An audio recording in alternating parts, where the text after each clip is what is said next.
Mary, it's really lovely to be sharing this space here with you. And for the other people who are also sharing this space, I want to introduce you and let everyone know that you've been practicing what you call contemplative caregiving for over a decade, since 2007. You worked as a general manager in the New York Zen Center for Contemplative Care in New York City, and you started training there as a Buddhist chaplain. And you've trained in large hospital settings over the course of those years and have had a tremendous wealth of experience offering compassionate care to the sick, to the dying, and to those who are struggling with addiction. And it's especially your work in the area of supporting people with addiction that I'm going to be talking to you today. And more recently, we know that you've been working with Roshi Joan Halifax at Upaya Institute and Zen Center, um, and you've been the director of Buddhist chaplaincy, the training program that they have there for 3 years. So you come to us with a huge wealth of experience, and we want to hear from you what you've learned and what you can share. And I think maybe for a first question, since you've been training for all of this time within the Buddhist contexts, um, can you tell us how addiction is viewed from a Buddhist perspective? Yes, at least I pray that I can. And I first just want to say thank you so much, Damcho. It's just a real honor to be with you and to be with Comunidad Dharmadada. I am just very, very grateful. So thank you for this invitation. And I also want to begin with a little bit of context on who I am and who I'm not, right? So I'm not a therapist. I'm not an addiction counselor, a clinician, or a researcher. I've not been addicted to drugs and alcohol before. I don't have children who suffer it, at least not at this time. I did have addiction in my family growing up, and I reflect actually in some years of when I was in college. I think I had a period of addiction with food, but I only discovered that later in my adult years, that I was struggling with addiction then. But I come here today as a Buddhist chaplain who's worked with many suffering in the realms of addiction, specifically with drugs and alcohol in a hospital rehab setting. And I want to recognize that I am a privileged, white-skinned, Caucasian, middle-class, cisgender female with an undergraduate and graduate education. I'm born in the United States. I currently live in New York. And my views are simply my own. I'm speaking from my own lived experience. So what I share today is nowhere comprehensive. And I just ask that everyone please accept my humility in that. And my prayer is that this time will offer some merit to those watching today, whether they themselves are struggling with addiction or if you know others who are. And that this conversation honors all the individuals that I have sat with and bared witness to who have struggled so deeply with addiction. These human beings have been some of the greatest and most sacred teachers in my life about suffering and loving and healing. So this time I share with you and share with everyone is in honor of them.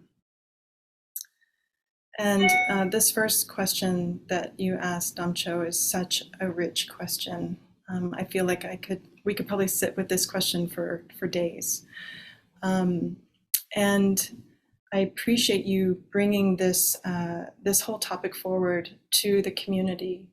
I remember that when we were talking, you were saying that you are aware that people in this community themselves are struggling with addiction and or are affected by having family and friends who are struggling with it. So just again, really respecting that we're coming together to talk about something that is painful and important and relevant to all of our lives. And globally, addiction issues have increased since the pandemic. Research says this is mainly due to stress with uncertainty, an increase in isolation, and a deficit of social connectedness. And this has been evident in drugs and tobacco and alcohol, but it's also been in other behavioral addictions that are on the rise too, like gambling and sexual addiction and binge eating. So, as we know, addiction and its behavior has many faces to it. And as we begin this conversation, I think it's important to call forth what I like to call a compassionate view.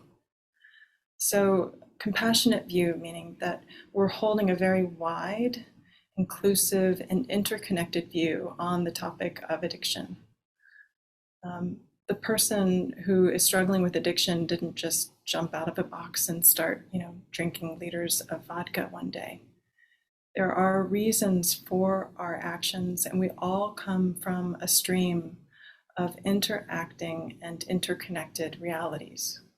We come from lived experiences that shape us and influence who we are, how we feel, how we see the world, how we even orient to feeling itself. We also have social determinants of health, such as housing, education, social support, and healthcare access. So we need to remember that within this view, nothing happens in isolation. Everything happens in relationship to everything else. And this is Indra's net, right? That we're multiplicities of cause and effect.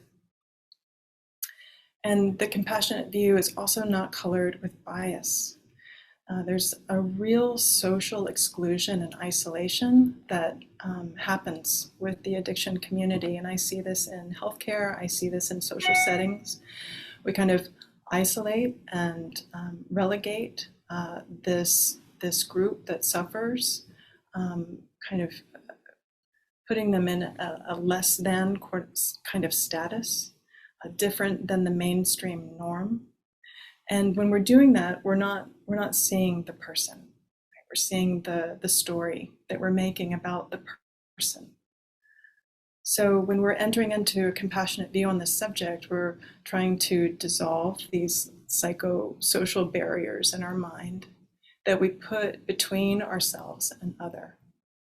We're working to move more deeply into our senses of humanity and vulnerability and interconnection. And I think of one of the precepts, one of the 10 pure mind precepts at Upaya: do not elevate yourself and put down others. And in ways, it's sometimes easier just to elevate yourself. It's easier to relegate another, because then we don't have to humble ourselves and we don't have to take responsibility for the suffering of another human being. In the moment, maybe it feels like less work, or so we think. And when we look at the world through the lens of I and you, we create suffering in that view in and of itself. We're already creating a separation right there, just in that orientation. And German philosopher Martin Buber brought us the language of I and thou, which evokes this truth that we're in relationship to one another, that we belong to each other. The word thou evokes something of the heart versus you, which can work like an objectification. And compassionate view also asks, how can we see the basic goodness in this person? That this person is a Buddha too. How to see the drunken woman on the side of the street sleeping, or the white-collar executive who's drinking in her office, and see the Buddha right there before us. That this person is a seed that needs water, just like me. Again, moving into how we can dissolve these barriers between each other and practice a kind of intimacy with one another, a sisterhood, a brotherhood, a mahasangha, really. How do we see that this person who's suffering desires to be happy just like me. There's a great practice that Frank Ostaseski does, this meditation of how do we look at other and see that they wish to be happy just like me. It's this practice of looking through the true Dharma eye, this eye that is open-hearted and by nature deeply compassionate. And I think it's helpful to look through addiction through the framework of the Four Noble Truths. So here in this conversation, we're gathering together to talk about the first noble truth, that there is suffering, right? There is addiction. And we are not turning away from it, we're turning toward it. And we're letting it be present. We're letting our reality be as it is.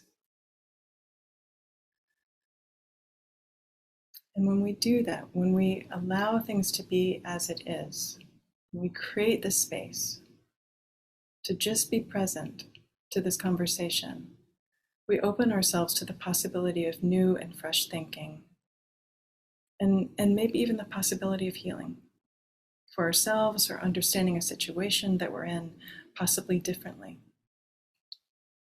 And I feel like in our culture, especially in the United States, we're not necessarily taught how to be with our suffering.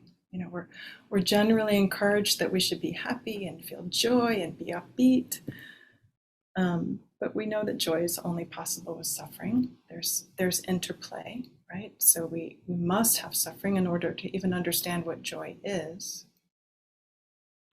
But what we're trying to do here is learn how to be with our suffering in a way that we can handle, in a way that is not overwhelming or overtaking of our life. And that is a real practice.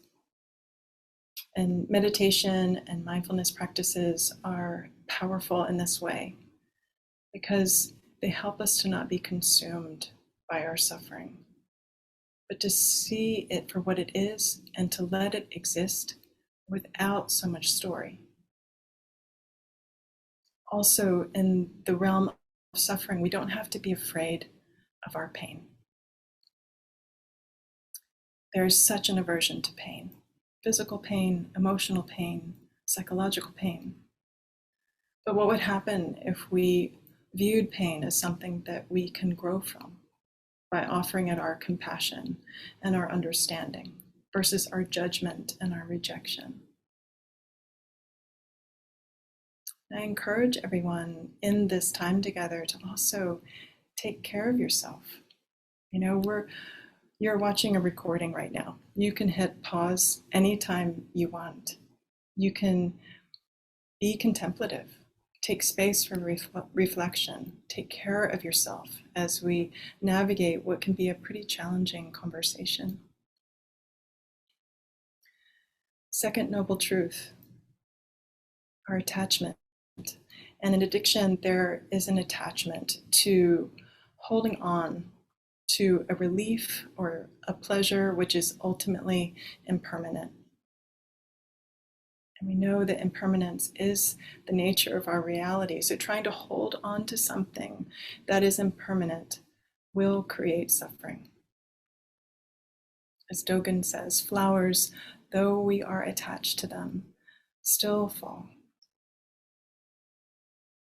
And Dr. Gabor Mate, who is a leading mind and pioneer in the field of addiction and trauma and healing, says addiction is compulsive and repetitive behaviors that give temporary relief and pleasure, and in long term create suffering and problems. But the choice to do the addictive behavior persists and also continues to make problems. So we keep holding on to that thing that is ultimately fleeting, experiencing the high of the high, and then we experience the letdown, the low. And we crash into the reality that the relief is not forever. So the movement of addiction, it goes like this. It's this up and down wave. And its nature is exhausting. We get exhausted in this pattern. And looking also at some of the natures of our attachments. The ones that I notice most within addiction, there's attachment through aversion, and there's attachment through grasping. So if we're looking at attachment through the actions of grasping, it might look like, I drink because I feel liberated, or I feel courageous, or I feel funny, or I feel lovable, or I feel smart. If it's an addictive behavior that's more geared towards aversion, it might look like I want to disappear, I want to numb, I want to vanish, I want to self-extinguish. Looking at the third noble truth, that the cessation of suffering is possible.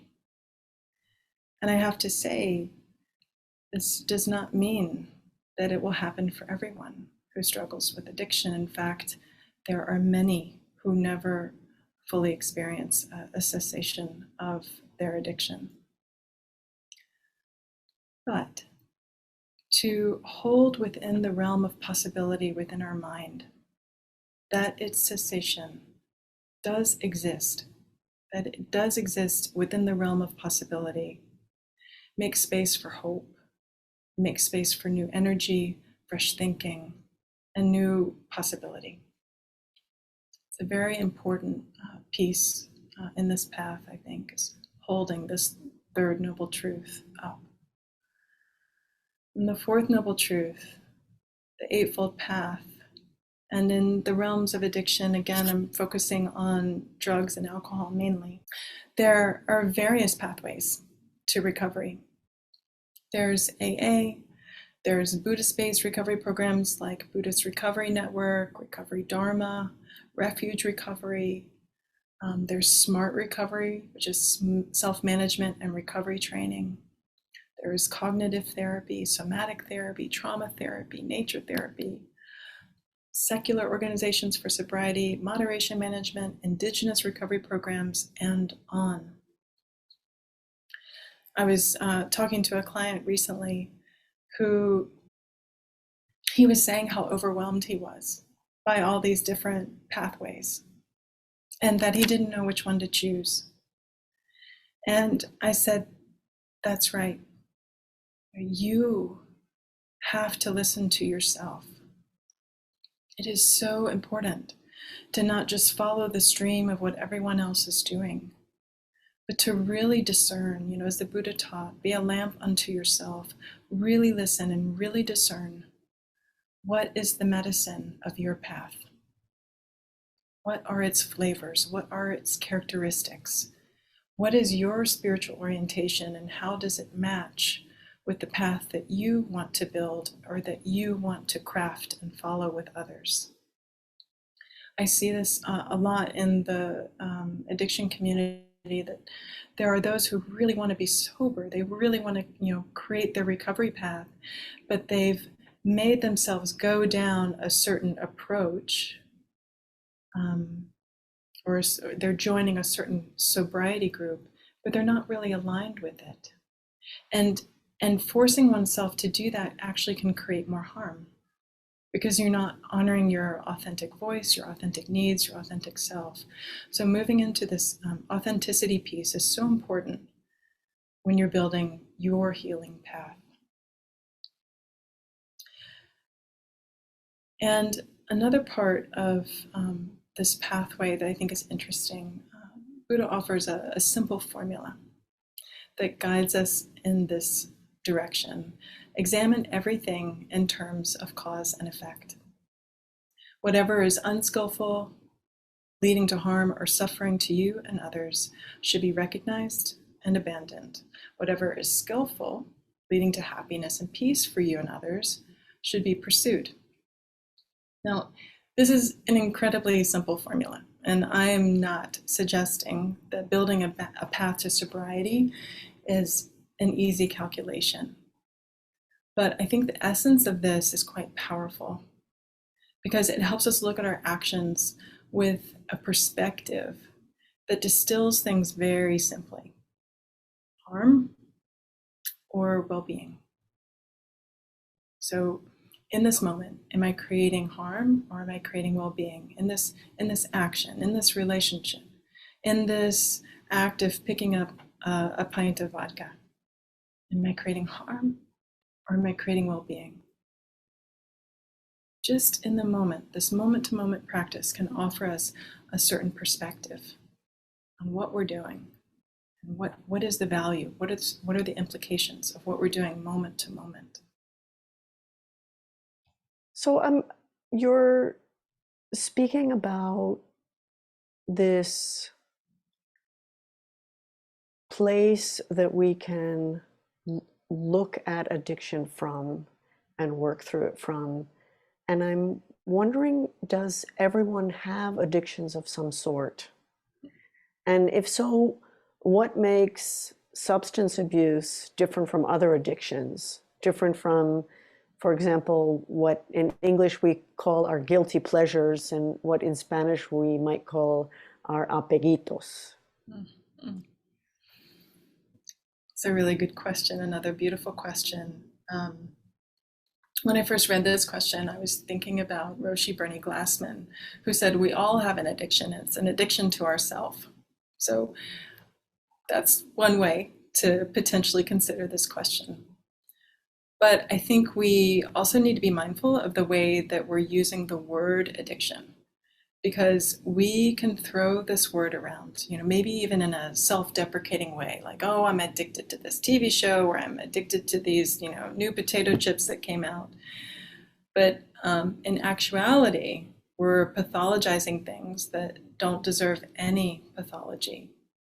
And when we do that, it minimizes the word addiction in such a way that it skews our sensitivity and understanding for those who are really struggling with addiction, which we need to remember could be a matter of life and death.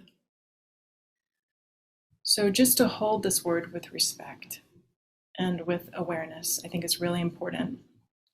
And I think it's a question we can all ask ourselves. Am I addicted to something? We can do a kind of like self-review, life review. Are there things in my life where I'm getting temporary relief or pleasure, but is creating long-term harm in my life? And yet I keep choosing that temporary relief or pleasure anyway. This is a nice, way to kind of self-reflect, take stock on your life, do a review and see if actually maybe you are in an addictive relationship with something. Sometimes we are and we don't even know it. And this is very different than guilty pleasures. So with guilty pleasures, there's more of, you're more consciously in charge of your action. And also there's usually more of a sense of detachment to it.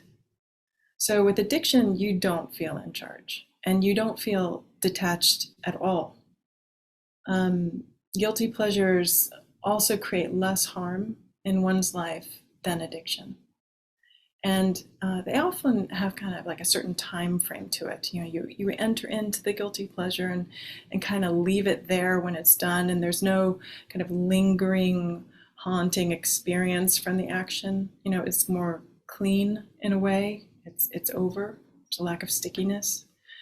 And again, with guilty pleasures, the act itself is not making a long-term negative consequence in your life, whereas addiction does.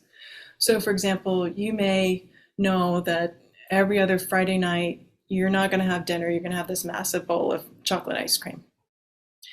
And that's your guilty pleasure, that's your thing. But you might notice also that you're not spinning about it and obsessively thinking about that desire. You don't feel a loss of power in relationship to it. Whereas again, with addiction, there's that sense of a loss of power, that you must have it and you can't do without it.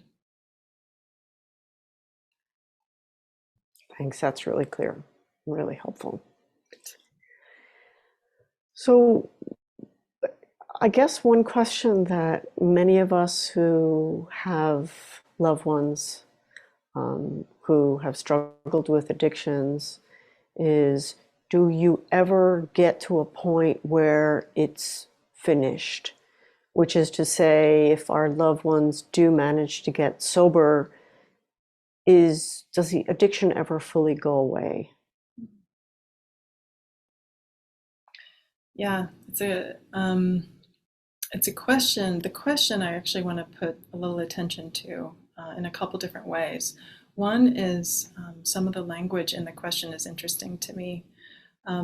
The phraseology of getting sober kind of evokes the sense of attainment, right? That we're attaining a sobriety. And my dear friend Nancy Taylor, she is a Buddhist practitioner. She's been on her path of recovery for 29 years. She's an addiction recovery coach, and she works at Foundations Recovery Community Center here in Rockland County. She and I have a lot of conversations about the way that we speak and how we use this language within the realm of addiction. So instead of getting sober, we might use the phraseology, if someone manages to recover, if they find their recovery, if they become a person in recovery. And reframing our language helps us, again, understand that there's no real attainment of sobriety, that recovery is actually a lifelong path. It's like taking our vows. It's a constant living, breathing practice. And when we use this path of recovery language, it actually evokes a sense of health and wellness and commitment in the language itself, which helps us consciously think that way too. So when we're in addiction is when we're actually in the behavior of the addiction. So by that definition, an addict is one who is actively using or actively engaging in whatever the addictive substance or behavior is. So when we're actively using, we are being an addict. However, it's really interesting to look at, like when you're in a support group, let's say, in some circles, it's encouraged to introduce yourself. Hello, my name is Mary and I'm an addict. Or hello, my name is Mary and I'm an alcoholic. And the question is, what would it be like to instead say, hello, my name is Mary and I'm a woman in recovery? What if we owned that we're on a path of recovery as a way of life? And what if we introduced ourselves in that kind of positive frame, a more open view that's not as restrictive or defensive? I think it's something for us to really consider how we're using these words. And I was having a conversation recently with a few people in recovery, and they were saying, I need to say, my name is Mary and I'm an alcoholic, because it helps me never forget how dark it is when I go into my addiction. It helps me stay like on the defensive. And that's the medicine they need in order to stay in sobriety. So I'm not suggesting that there's one way to go about how we use our language, but I think we need to be aware of how we're using it, and that we're using it in a constructive and mindful and conscious way. So going back to the question, instead of asking if addiction ever fully goes away, we could ask, are we constantly building upon our path of recovery? Are we continually committing to our path of health? Maybe also we're sober for 20 years, and then we get blindsided by this deep wave of craving, and we want to lapse into using again. If we can cultivate in that 20 years prior to that moment a more open mind that embraces the truth of impermanence, that embraces that our thoughts and feelings are by nature transient. We don't have to be derailed when craving comes out of the blue. We can have the capacity to see it for what it is, and we don't have to engage and merge with every arising event that comes through our mind. We can also cultivate curiosity in that moment. Why is this craving here now? What just happened in my field here? What happened in my heart? What happened in my internal world that made me suddenly feel like I wanted to use again? What do I really need in this moment?